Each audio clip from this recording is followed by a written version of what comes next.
네, 안녕하십니까? 오늘의 주제는 예루살렘이 소동한지라입니다. 말씀 한 구절 보겠습니다. 마태복음 2장 1절에서 3절. 헤롯 왕 때에 예수께서 유다 베들레헴에 나심에 동방으로부터 박사들이 예루살렘에 이르러 말하되 유대인의 왕으로 나시니가 어디 계시니요? 우리가 동방에서 그의 별을 보고 그에게 경배하러 왔노라 하니 헤롯 왕과 온 예루살렘이 듣고 소동한지라. 예, 동방 박사들은 이제 사실 어디 동방인지 성경에는 자세히 나와 있지 않습니다. 그렇지만 동방 박사들은 별을 보면서 온 인류를 구원할 구세주 메시아가 왕으로 이 세상에 오신다. 왕이 태어난다. 한 치리자가 태어나신다는 사실을 알았습니다. 성경 민수기에 보면 발람이라는 선지자가 나오는데 이 발람이라는 선지자가 예수님의 탄생에 대해서 예언을 한 적이 있습니다. 민수기 24장 17절에 보면 이런 말씀이 있습니다. 내가 그를 보아도 이때의 일이 아니며 내가 그를 바라보아도 가까운 일이 아니로다. 한 별이 야곱에게서 나오며 한 홀이 이스라엘에게서 일어나 모압을 이편에서 저편까지 쳐서 파하고 또 소동하는 자식들을 다 멸하리로다. 여기 보면 한 별이 야곱에서 나온다고 돼 있고 한 홀이 이스라엘에게서 일어난다는 홀이라는 것은 왕의 지팡이를 말하는 것이죠. 에스더서에 보면 에스더가 아하수에로 왕에게 나아갔을 때 금홀을 이렇게 내어 밀었잖아요. 이 홀이라는 것은 왕의 지팡이. 여기 보면 이제 영어로 보면 셉트리라고 되어 있습니다. 야곱의 한 홀이 이스라엘에게서 일어나며, 그러니까 뭐냐면 이스라엘 왕이 태어난다는 사실에 대해서 이 한 별이 야곱에게서 나오며 이렇게 되어 있는데, 우리가 생각할 때 이 말씀이 동방 박사들을 이 이스라엘 땅으로 이끌었다는 마음이 듭니다. 어쨌든 동방 박사들이 별을 보고 여행을 시작했습니다. 여행이 꽤 길었을 것입니다. 그때 당시는 우리가 지금처럼 차가 있는 것도 아니고 배는 있었겠지만 발달한 것이 아니라 동력 자체가 없고 낙타를 타고 사막을 건너가야 하는 그런 상황이고 또 별을 보면서 이동하다 보니까 이동 자체가 느렸을 것이고 또 시야가 크게 확보가 되지 않은 상태에서 그렇게 빨리 이동하지 못했을 것입니다. 그런데 그렇게 이동하던 이 동방 박사들의 마음에 어떤 생각이 들어왔습니다. 예루살렘에 가까우니까 그래, 우리가 너무 여행한 지가 오래됐다. 아마 여행을 한 지가 꽤 됐을 겁니다. 성경학자들이 얘기하기로는 한 2년쯤 되었을 때 예루살렘에 도착을 했을 것이다 라고 이야기를 하고 있어요. 나중에 보면 이 헤롯 왕이 동방 박사들에게 묻잖아요. 별이 나타난 때를 자세히 물었다고 돼 있고 그 때를 기준으로 해서 2살부터 그 아리를 다 죽였다고 했으니까 동방 박사들의 여행이 꽤 길었을 것입니다. 그래서 동방 박사가 별을 따라서 왔습니다. 예루살렘에 왔어요. 예루살렘에 와서 동방 박사들이 생각합니다. 우리가 지금 왕이 태어난 것에 대해서 별을 보면서 이 왕을 만나러 가고 있잖아. 그 왕은 어디 있을까? 왕은 왕궁에 있겠지. 왕이 뭐 왕궁 아니면 딴 데 있겠어? 그들이 별을 따라가다가 합당하고 합리적인 생각, 논리적이고 이치에 맞는 생각에 잡힙니다. 그 생각은 일리가 있었습니다. 왕이니까 당연히 왕궁에 있지 않을까. 그럼 우리가 별을 따라가는 걸 그만두고 왕궁으로 바로 가면 되지. 그들이 왕궁에 갔습니다. 왕궁에 가서 이제 헤롯 왕을 만났죠. 만나서 묻습니다. 유대인의 왕으로 태어나신 이가 어디 계십니까? 우리가 동방에서 그의 별을 보고 그에게 경배를 하러 왔습니다. 헤롯과 온 예루살렘이 듣고 소동했다고 성경이 되어 있습니다. 헤롯은 그 당시의 왕이었습니다. 그리고 헤롯의 아들도 아켈라오라는 아들이 있었습니다. 나중에 보면 예수님께서 이 헤롯을 피해서 애굽으로 피신하는 이야기가 나옵니다. 마태복음 2장 13절을 보면 저희가 떠난 후에 주의 사자가 요셉에게 현몽하여 가로되 헤롯이 아기를 찾아 죽이려 하니 일어나 아기와 그의 모친을 데리고 애굽으로 피하여 내가 네게 이르기까지 거기 있으라 하시니 요셉이 일어나서 밤에 아기와 그 모친을 데리고 애굽으로 떠나가 헤롯이 죽기까지 거기 있었으니 이는 주께서 선지자로 말씀하신 바 애굽에서 내 아들을 불렀다 함을 이루려 하심이니라.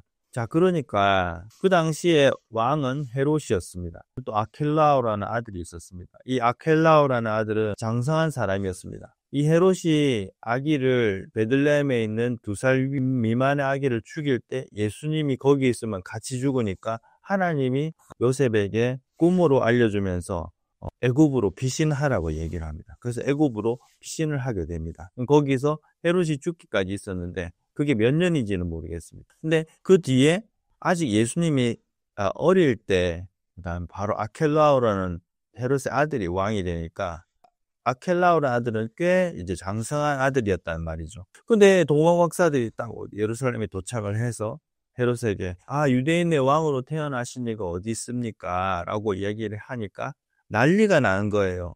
헤롯 자기도 왕이고 자기 아들은 이미 장성을 했는데 아켈라오가 아들을 낳았나? 아닌 거예요. 그래서 이제 보니까 헤롯의 집안이 아닌 다른 왕이 태어났다는 소식을 헤롯이 들었을 때 얼마나 헤롯이 두렵고 화가 치밀어 올랐겠습니까? 여러분, 그렇죠? 그래서 온 예루살렘이 소동해서 난리가 나게 됩니다. 헤롯이라는 왕 아래 지배를 받고 있는 온 예루살렘이 우리 왕은 헤롯인데 우리 헤롯 아들은 장성했는데 또 태어난 왕이 누구지? 하면서 소동하는 것입니다. 여러분, 예수님은 평강의 왕이잖아요. 예수님은 평강의 왕인데 예수님의 탄생 자체가 충격과 혼란을 가지고 오고 있는 거예요. 사람들이 알고 있는 그런 평강이 아니라 예수님은 어느 날 내가 세상에 화평을 주러 온 줄로 생각지 말라. 화평이 아니요 검을 주러 왔노라. 내가 온 것은 사람이 그 아비와 딸이 어미와 며느리가 시어미와 불화하게 하리 함이니 사람의 원수가 자기 집안 식구이리라. 예수님이 오시면 불화가 일어난다고 돼 있어요. 예수님이 오시면 싸움이 일어나고 그리고 예수님은 검을 주러 왔다고 돼 있어요. 예수님은 사람의 원수가 자기 집안 식구라고 얘기를 하고 있어요. 여러분, 이런 일이 왜 일어나는 것입니까? 이 이야기는 여러분 큰 의미가 있습니다. 아담이 범죄할 때 선악과를 먹었습니다. 그렇죠? 아담이 선악과를 먹고 났을 때 어떤 일이 벌어졌습니까? 아담의 마음은 하나님과 끊어져 버렸습니다. 영이 하나님과 끊어져 버리고 죽고, 그리고 아담은 사단과 연결이 됐습니다. 인간의 마음에 사단과 연결하는 채널이 형성됐습니다. 자기도 모르는 사이에 사단의 음성을 듣는 거예요. 그런데 마치 자기가 생각하고 내가 결정하고 내가 판단하고 한다고 생각하지만 사단의 영향을 받는 거예요. 사단의 영향을 받아서 사단의 생각을 하는 거예요. 요한복음 13장 2절에 보면 마귀가 벌써 시몬의 아들 가룟 유다의 마음에 예수를 팔려는 생각을 넣었더니, 여기 보면 무슨 얘기가 있냐면 마귀가 시몬의 아들 가룟 유다의 마음에 예수를 팔려는 생각을 넣었다고 기록되어 있습니다. 예수님을 팔려고 하는 생각을 넣은 주체가 누굽니까? 사단입니다. 사단이 넣었어요. 사단이 그 생각을 집어넣은 것입니다. 근데 우리가 이상한 점을 발견할 수 있는데, 그러면 그 생각에 이끌려서 자기도 모르게 가룟 유다는 예수님을 팔려고 계속 그 생각을 마음에 키우다가 예수님을 팔아버렸죠. 사탄에게 이끌려서 파는 거예요. 근데 결국에 유다는 어떻게 죽습니까? 가룟 유다는 자살을 하는 것을 볼 수 있습니다. 마태복음 27장 3절을 보면 때에 예수를 판 유다가 그의 정죄됨을 보고 스스로 뉘우쳐 그 은 30을 대제사장들과 장로들에게 도로 갖다 주며 가로되 내가 무죄한 피를 팔고 죄를 범하였도다 하니 저희가 가로되 그것이 우리에게 무슨 상관이 있느냐, 네가 당하라 하거늘 유다가 은을 성소에 던져놓고 물러가서 스스로 목매어 죽은지라. 자, 성경에 보면 유다가 이렇게 스스로 정죄됐고 스스로 뉘우치고 스스로 자살을 하는 이야기가 나와요. 여러분, 이거 참 안타깝고 생각을 깊이 해야 될 이야기입니다. 왜냐하면 이 유다의 마음에 그 생각을 넣은 주체가 사단이라고 성경에는 정확하게 되어 있습니다. 근데 이 유다가 팔고 난 이후에 갑자기 돌변합니다. 내가 팔았구나. 내가 무죄한 피를 팔았구나. 내가 죄를 범했다. 어떡하지? 그러면서 뉘우칩니다. 그러면서 은 30을 대제사장들에게 도로 갖다 줍니다. 그러니까 대제사장들이 거부하죠. 네가 당해라. 네가 결정했잖아. 우리하고 무슨 상관있냐? 그러니까 이제 유다가 은을 성소에 던져 넣어버립니다. 유다가 예수님을 팔아서 행복했습니까? 그 은을 하나라도 써서 배불리 먹었습니까? 부자가 됐습니까? 아니요. 은을 던져놓고 스스로 목매어 죽었을 때 자살을 하는 이야기가 나옵니다. 여러분, 이게 왜 이렇게 됩니까? 유다의 마음에 예수를 팔려는 생각을 넣은 것도 사단이지만 사단은 유다의 마음을 유혹해서 죄를 범하게 한 이후에 즉시 돌변해서 얼굴을 바꾸고 유다를 정죄하는 거죠. 정죄된 생각, 고통스러운 생각, 예수님을 어떻게 팔 수 있어? 네가 그러고도 제자야? 그런 생각들.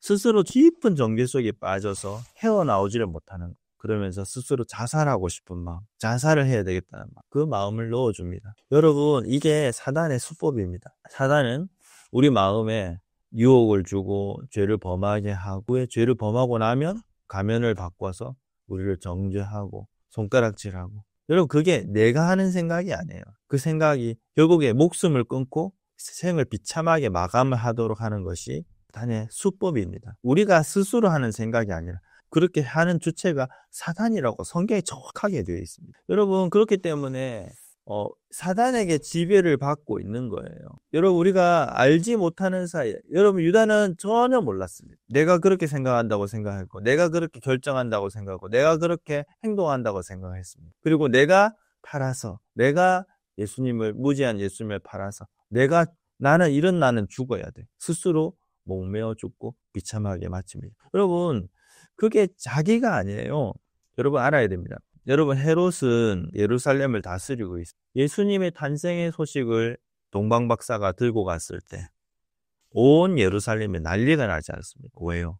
예루살렘은 헤롯의 지배를 받고 있었기 때문에, 헤롯이 왕이었기 때문에. 우리가 2025년 한 해 복음을 들고 온 세상으로 갈 겁니다. 힘있게 복음을 전할 것입니다. 더욱더 어떤 때보다 힘있게 복음을 전하고, 우리 모든 죄가 예수님의 피로 다 씻어졌음을 외치고 선포를 할 겁니다. 근데 여러분, 난리가 날 겁니다. 이 말씀대로, 이 약속대로. 마태복음 2장 1절에서 3절에 있는 말씀. 헤롯 왕 때에 예수께서 유다 베들레헴에 나시매 동방으로부터 박사들이 예루살렘에 이르러 말하되 유대인의 왕으로 나신 이가 어디 계시니요? 우리가 동방에서 그의 별을 보고 그에게 경배하러 왔노라. 헤롯 왕과 온 예루살렘이 듣고 소동한지라. 여러분, 왜 듣고 소동합니까? 그들의 왕은 헤롯이었고 헤롯의 지배를 받고 있었기 때문에 새로운 왕을 감당할 수가 없는 겁니다. 여러분, 생각해 보십시오. 이 세상의 왕은 누굽니까? 물론 하나님이 다스리지만 아담과 하와가 선악과를 먹고 범죄한 이후에 그들이 받은 모든 세상을 다스리고 땅을 정복하는 권세가 누구에게 넘어갔습니까? 사단에게 넘어갔습니다. 사단에게 넘어갔어요. 누가복음 4장에 보면 예수님이 광야에서 시험을 받으실 때, 그때 예수님을 시험하면서 사단이 그렇게 말합니다. 천하 만국을 예수님께 보여주면서 그 권세와 모든 영광을 내가 너한테 주겠다. 나한테 한 번만 절하면 네 것이 된다라고 얘기를 합니다. 예수님 절합니까? 절 안 하시죠. 예수님은 말씀으로만 이기셨어요. 기록하기를 주 너의 하나님께 경배하고 다만 그를 섬기라, 이렇게 얘기하시면서 사단이 물러갑니다. 그때 사단이 예수님께 뭐라고 얘기했죠? 이것은 나에게 넘겨준 것이므로 나의 원하는 자에게 주노라, 이렇게 얘기합니다. 여러분, 이게 무슨 뜻일까요? 사단의 다른 이름은 에베소서에 보면 공중 권세 잡은 자입니다. 사단이 이 세상을 다스리고 있습니다. 사단이 이 세상을 지배하고 있어요. 여러분이 알지 못하고 인정하지 않을지라도 사단은 이 세상을 다스리고 온 세상 사람들의 마음에 마치 가룟 유다에게 한 것처럼 생각을 넣어주고 유혹을 넣어주고 원치 아니하는 죄악된 삶을 살아가도록 유혹하고 이끄는 것이 사단입니다. 여러분은 나는 안 그래라고 말할지 모르겠지만 여러분도 여러분 인생에서 사단에게 영향을 받고 있다는 사실을 알아야 합니다. 그래서 여러분 하나 아셔야 돼요. 우리가 복음을 전합니다. 여러분, 예수님께서 우리의 모든 죄를 씻으셔서 우리의 모든 죄가 없어졌습니다. 죄가 사해졌습니다. 의인입니다. 하나님 우리를 의롭다 하셨습니다. 거룩하게 하셨습니다. 라고 말하면 사람들이 말합니다. 내가 죄를 짓는데 내가 왜 의인이야? 나 죄인이야. 나 죄가 있는데 죄를 짓는 게 죄가 당연히 있잖아. 그런 어떤 막연한 상식, 논리적인 생각, 맞아 보이는 그 생각, 거기에 딱 잡혀서 복음을 받아들이지 않습니다. 마치 우리가 죄가 없다고 하니까 마치 우리를 보면서 이단시하고 우리 복음을 판단하고 비난하고 그렇습니다. 왜 그렇습니까? 한 가지 아셔야 됩니다. 그들의 마음이 선악과의 논리에 잡혀 있어서 복음을 받아들이지 못하고 있는 것이죠. 로마서 3장 23절 24절 모든 사람이 죄를 범하였음에 하나님의 영광에 이르지 못하더니 그리스도 예수 안에는 구속으로 말미암아 하나님의 은혜로 값없이 의롭다 하심을 얻은 자 되었느니라. 여러분, 죄를 지은 것 맞습니다. 죄를 짓고 있는 거 맞습니다. 그게 아니라는 것 아닙니다. 여러분에게 죄가 계속 나옵니다. 예, 맞습니다. 그렇지만 또 예수님이 십자가에서 죽으신 것도 맞습니다. 그리고 예수님이 십자가에서 우리 세상 죄를 짊어지시고 여러분의 모든 죄를 짊어지시고 과거, 현재, 미래 영원히 여러분의 모든 죄를 다 씻으신 것도 맞습니다. 한 가지만 알고 둘은 모르시는 거예요. 여러분이 죄를 짓는 것도 맞지만 여러분의 모든 죄가 씻어진 것도 맞습니다. 그래서 여러분의 죄가 없으신 거예요. 의인이신 거예요. 하나님이 값없이 의롭다고 하신 거예요. 근데 사단은 이걸 가려버립니다. 내가 죄를 짓는데 어떻게 내가 죄인이 아닐 수 있어? 여러분, 그렇지 않습니다. 말씀은 정확하게 얘기하고 있습니다. 모든 사람이 죄를 범하였음에 하나님의 영광에 이르지 못하더니 그리스도 예수 안에 있는 구속으로 말미암아 하나님의 은혜로 값없이 의롭다 하심을 얻은 자 되었느니라. 얻은 자 되었느니라. 하나님이 의롭다고 하신 거예요. 의롭다 하심을 얻은 자가 되었어요. 그러면 우리는 의로운 것입니다. 하나님이 의롭다고 하는데 우리는 의로운 겁니다. 어떻게 정확하게 의롭게 되는지 여러분이 몰라도 됩니다. 여러분이 자동차가 어떤 식으로 어떤 방식으로 움직이는지 몰라도 기름 넣고 운전하고 다 다니시는 것처럼 여러분이 엄마가 아빠가 돈을 어떻게 버시는지 여러분이 전혀 모르지만 용돈을 주면 그대로 쓰고 누리고 하는 것처럼 하나님께서 의롭다 하시면 의로운 겁니다. 여러분이 이해되지 않아도 의로운 겁니다. 여러분, 이 말씀을 믿으시기 바랍니다. 올 한 해 우리가 힘있게 복음을 전할 것입니다. 힘있게 복음을 전하고 이 복음이 편만하게 전파될 것입니다. 우리가 입을 벌려 복음을 전하면 하나님 일하실 것입니다. 우리 성교 안에 일하실 것입니다. 그래서 온 예루살렘이 소동한지라 온 나라가 온 세상이 온 주변에 있는 친구들이 가족들이 소동할 것입니다. 그래서 여러분, 예수님은 평강의 왕이시지만 평강을 주시지만 평강 이전에 먼저 싸움이 일어나고 소동이 일어나고 그리고